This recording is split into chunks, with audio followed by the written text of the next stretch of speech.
Growing up, it was just me and Dad after Mom died when I was little. Dad took the reins tight. He meant well, but his idea of raising me involved a lot of rules and lectures. I always felt like I was suffocating under his constant watch. So the day I graduated high school, I was out.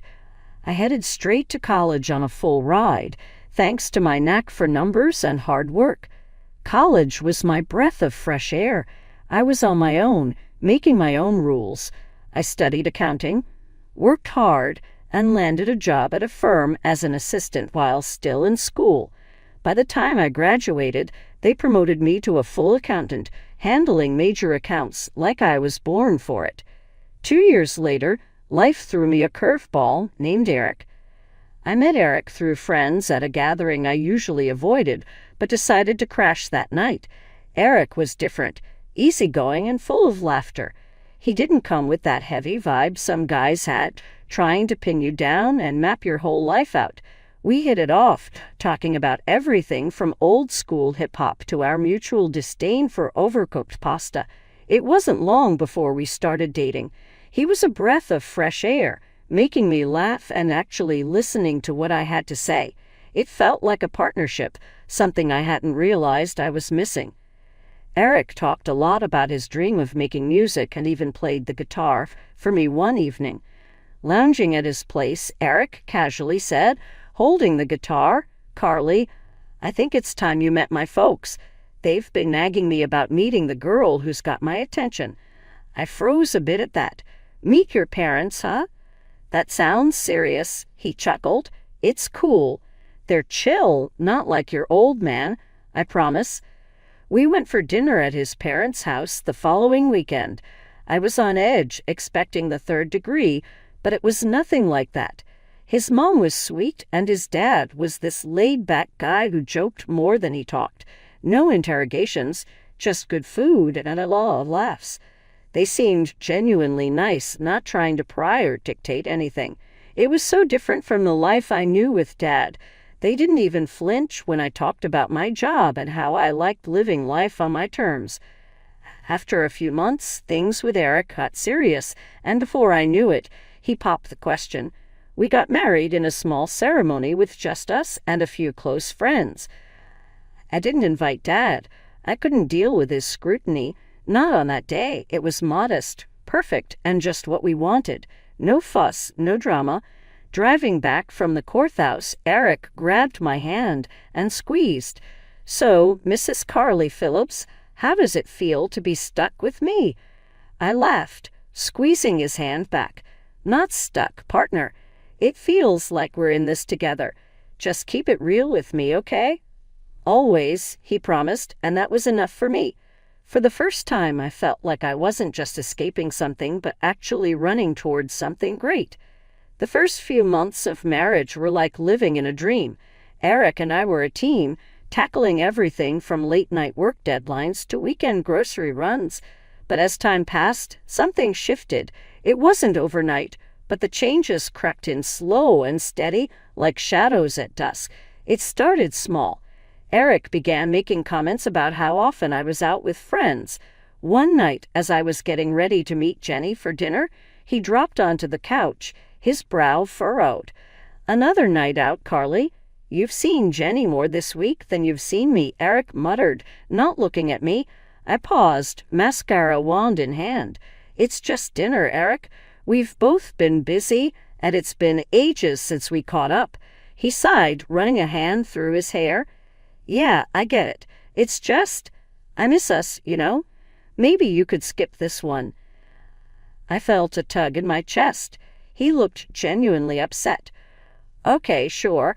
I'll call her and cancel. We can grab some dinner together." Eric's face lit up. "Perfect. Let's try that new Thai place around the corner." That night felt like a win, like we were back on track, but the cancellations became a regular thing. My friends started to drift away. Conversations with Jenny became a series of rain checks and eventually fizzled out. Then came the comments about my job. As an accountant, I sometimes had to put in extra hours, especially during the end-of-quarter crunch. One evening, I was wrapping up a call with a client when Eric walked into the home office, an annoyed look on his face. "On the phone again, Carly? Who was that, anyway?" he asked, leaning against the door frame. "Just a client. We had to finalize some reports. You know how it is," I replied, shutting down my laptop. Eric shook his head. "I don't know. It feels like your job's always creeping into our time. I'm just thinking about us, about what's best for us. Isn't that worth considering?" It felt wrong, the way he said it, like he was deciding what was best for me, but I nodded, not wanting to argue. "I'll see what I can do," I said, even though every part of me screamed that it wasn't right. The final straw came when he insisted on joining our bank accounts. "It'll be easier to manage everything together," he argued one night at dinner. "But I like handling my own finances," I countered, trying to keep my voice calm. Eric slammed his fork down, his eyes narrowing. "So what, you don't trust me now? Is that it?" After that, things just weren't the same. The man I married, who talked about partnership and equality, seemed like a stranger. The balance we had was gone, replaced by his rules and his plans. I found myself fading into the background of my own life, my voice getting quieter as his got louder. Life started to feel tighter, like the walls were closing in on me, especially when it came to dealing with Eric's parents. They lived just a few blocks away, which at first seemed convenient, but soon enough it felt like a trap. One Saturday morning, Eric casually mentioned, "Carly, Mom and Dad need help with their garden this weekend. We should go over and give them a hand." It wasn't a question, more like a given. "Sure, I guess," I replied, not really up for spending my day off digging in the dirt, but willing to keep the peace. We spent the entire day there, me pulling weeds and him chatting with his dad about the latest football game. As the sun set and I wiped the sweat from my brow, his mom, Linda, called us in for dinner. "You're a lifesaver, Carly," Linda said, handing me a plate piled high with food. "I don't know what we'd do without you, too." "It's no problem, Linda," I said, forcing a smile. The truth was, I minded. I minded a lot. As dinner progressed, Eric and his dad were deep in conversation about some trip they were planning, fishing, beers, the works. I tried to chime in. "Sounds like fun. Maybe I can join." Eric cut me off. "Nah, it's a guy thing. You wouldn't enjoy it." Linda chimed in, nodding. "Besides, I could really use your help that weekend. The attic needs clearing out, and it's just too much for me." I felt a lump in my throat. "Sure, Linda, I'll be here." It wasn't long before Linda considered it okay to call me up at work. One busy afternoon, my phone buzzed, and her name flashed on a screen. I hesitated, but answered. "Hey, Linda, what's up?" "Carly, I need you to stop by the store on your way home. We're out of a few things," she said, her tone assuming I'd just say yes. I was in the middle of something important, and frustration bubbled up. "Linda, I'm really busy. It'll have to wait." There was silence on the line, then a cold, "Oh, okay then. We'll figure something out." Hanging up felt like a small victory, but the guilt gnawed at me. It was always like this, trapped between what I wanted and what they expected of me. That night over dinner, Eric brought it up. "Mom mentioned you couldn't help out today. Everything okay?" "Yeah, just busy. You know how it is," I replied, poking at my food. "Right, but you know how much they rely on us. Maybe just try and be a bit more helpful, huh?" His tone was light, but the implication was heavy. I nodded, a tight smile on my face, feeling the weight of their expectations. It was becoming clearer that my freedom was slipping through my fingers, and I was letting it happen, one favor at a time. When my boss called me into his office one chilly Wednesday morning, I had no idea it would be a turning point. As I stepped in, he was all smiles. "Have a seat, Carly." He motioned to the chair across from his desk. "I wanted to talk to you about your progress. You've been nailing it, consistently outperforming expectations." I relaxed a bit, feeling a spark of pride. "Thanks." I do my best. And it shows, which is why we want to offer you the position of senior accountant. It comes with a decent raise and more responsibility. What do you say?" The words hit me like a wave of fresh air. "Absolutely, I'm in," I replied without hesitation. "Great. I knew you'd be the right fit. Congratulations." He extended his hand across the desk, and I shook it, a grin spreading across my face. Walking back to my desk, I felt lighter than I had in months. This was exactly what I needed, a win. I couldn't wait to tell Eric, thinking he'd be thrilled for me. "I got a promotion at work today," I said as casually as I could, trying to read his expression when I walked through the door. "That's great, babe." Eric's smile seemed genuine at first, but then he dropped a bomb. "You know what this means. I can finally quit my job and focus on my music." I paused, a spoon halfway to my mouth. "Quit your job? But how will we manage until your music takes off?" He shrugged, almost too casually. "With your raise, we'll be fine. You can cover for both of us, can't you?" His words hit me harder than I expected. It wasn't a discussion, more like a decision he'd already made. I nodded, not knowing what else to say. One evening, coming home late and tired, I found Eric and his parents in the living room, laughing over some old family photos. His mother waved me over, her voice too cheerful. "Dear, now that you're here, could you help clean up the kitchen? We made a bit of a mess baking." I looked at the clock. It was almost 9. "Actually, I'm really tired tonight. Maybe Eric can help."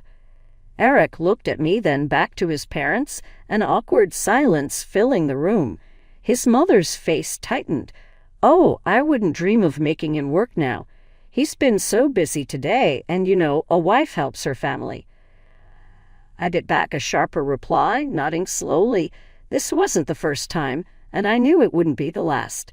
I went into the kitchen and started cleaning up, the noise from the living room a stark contrast to my growing frustration. The day started like any other until my phone rang. It was Aunt Lisa, her voice shaking. "Hi, hon. It's about your dad. He's passed away." The words hit me like a ton of bricks. "What? When? How?" The questions spilled out, but I wasn't ready for any answers. "Last night, in his sleep," Aunt Lisa said softly. "You need to come home." I sat frozen on the edge of our bed, the room spinning around me. My father and I hadn't spoken in years, not since I'd left home vowing never to live under another person's thumb. Now I'd never get the chance to fix that. I wiped away the tears and found Eric in the living room, his eyes glued to the TV. "Eric, my dad died. I need to go back home for the funeral. I need you to come with me." My voice broke with each word. He barely looked away from his game. "Aw, babe, that's tough, but I've got a big recording session lined up. Can't you handle this one?" I stared at him, stunned. "Handle this one, Eric? My dad died. I thought you'd want to be there for me." He sighed, pausing his game as if it were a huge inconvenience. "Look, I'm really busy right now. Plus, you and your dad weren't even close. You've got this, okay?" I was too numb to argue. I packed a bag and drove alone to my childhood home, the silence of the car echoing the emptiness I felt inside. The small house looked just as I remembered, memories flooding back as I stepped inside. Aunt Lisa met me at the door, her eyes red from crying. We hugged, and she whispered, "He always hoped you'd come back." After the funeral, Aunt Lisa handed me an envelope. "He left this for you," she said. Inside was the deed to the house and a bank statement showing a balance of $200,000. Tears streamed down my face as I read the note attached. "For my daughter, Carrie, who deserves the world. I'm sorry for everything. Dad?" Sitting in my old room, I pulled out a box of childhood photos, pictures of me in punk rock tees with bright red hair, looking defiant. I remembered how much I wanted to escape this life, to be free, and now here I was, feeling trapped all over again in a different way. I realized then that my youthful rebellion wasn't just against my dad. It was against any life that didn't let me be myself, and somehow I'd fallen into the same pattern with Eric. Holding Dad's favorite mug, I made myself a cup of tea and sat at the kitchen table. This was it. This was the moment I needed to decide my future. I planned my words carefully for when I returned. Eric needed to understand that things had to change. If not, I'd have to find the courage to move on, using the legacy my father left me to reclaim the independence I'd lost. The moment I stepped through the door, the questions started firing from all sides. "So, how much did your old man leave you?" Eric asked almost before I could set my bag down, his eyes eager, not the least bit sympathetic about my father's passing. I hesitated, clutching the envelope a little tighter. It's not important right now." But Eric wasn't having any of that. He moved closer, his hand reaching out. "Come on, we're family here. You can tell us." Before I knew it, he had snatched the envelope from my grasp and ripped it open.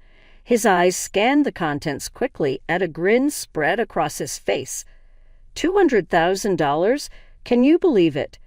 His parents, who had been hovering in the background, came closer, their expressions lighting up with the news. It wasn't long before they started making plans. "We should finally take that trip to Italy. All of us," his mother suggested, clapping her hands excitedly. "And we need new living room furniture," his dad chimed in, eyeing the old couch as if it had suddenly become more ragged. Eric was already on his phone, browsing for cars. "I'm getting a new car.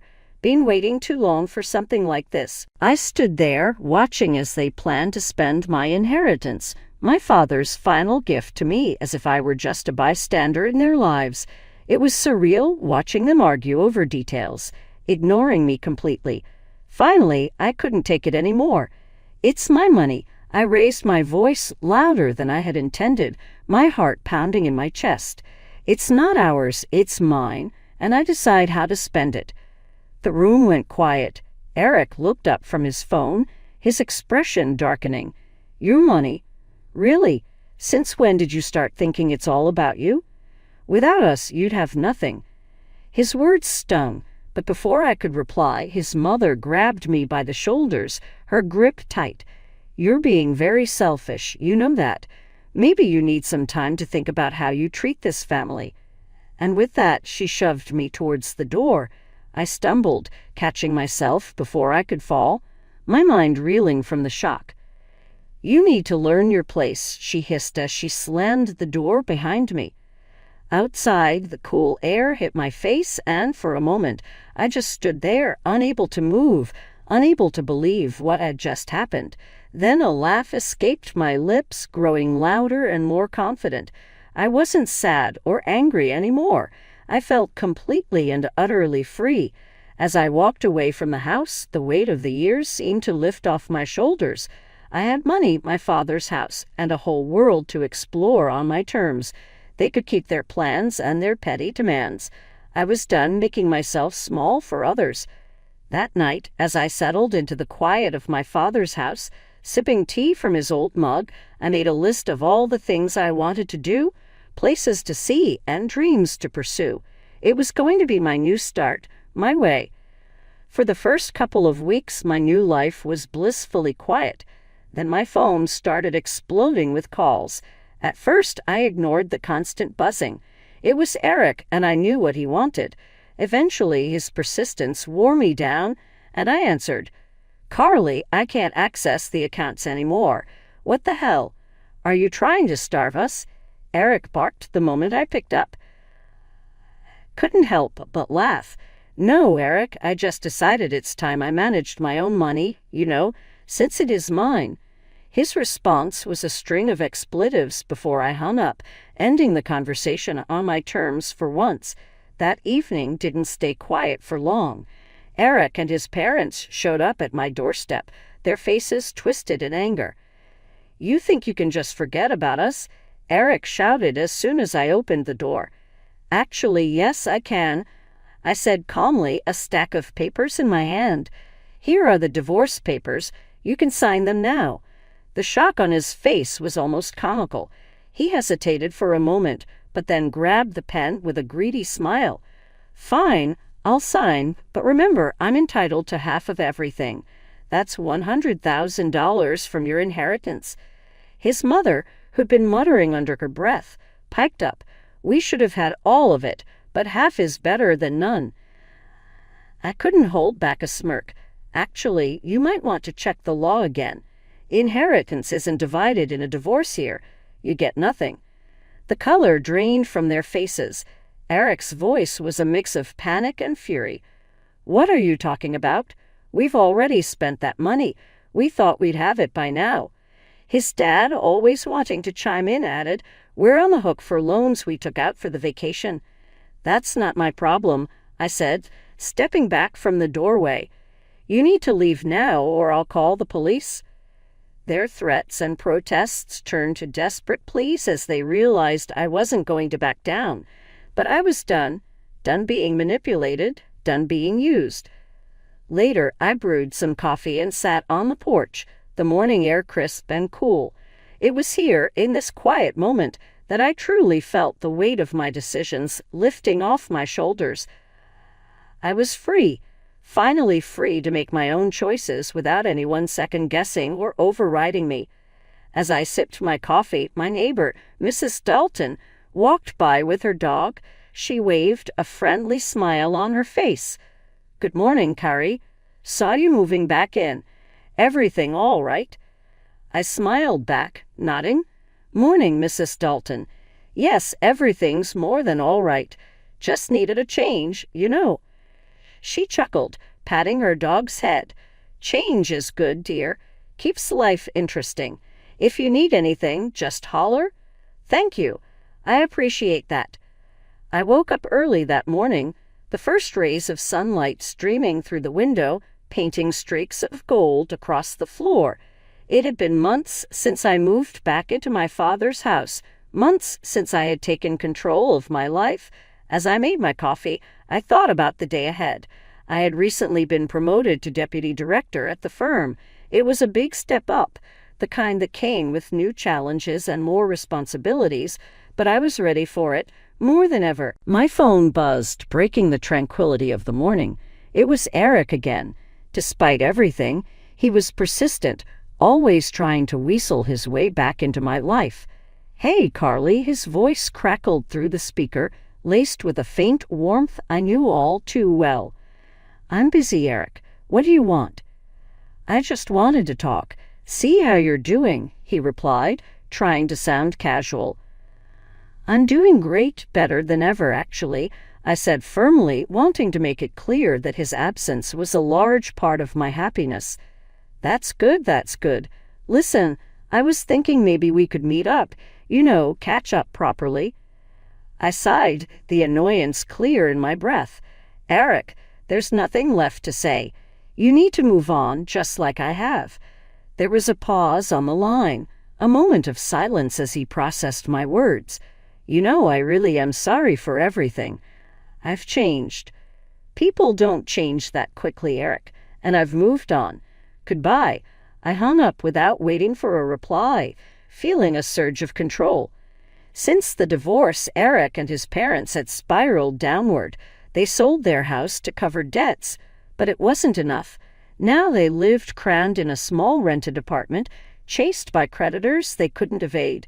Each attempt Eric made to pull me back into that chaos only strengthened my resolve to push forward on my own path. At work, I threw myself into my new role. My team was dynamic and supportive, responding well to my leadership style. We were currently navigating through a complex merger that tested all our skills. As the day wound down, I left the office feeling accomplished and headed home. The house welcomed me with its familiar warmth and comfort. That evening, I decided to treat myself to a nice dinner out at my favorite restaurant. I enjoyed a quiet table by the window, a good book in hand. Midway through my meal, I couldn't help but overhear a conversation at the next table. A couple was deep in discussion about the difficulties of managing family expectations in a marriage. I listened, a rueful smile playing on my lips. How well I understood that. Driving home later, the streets quiet and the night sky clear, I felt an overwhelming sense of peace. My life was entirely my own now. I had fought hard for this independence, and I would continue to protect it at all costs.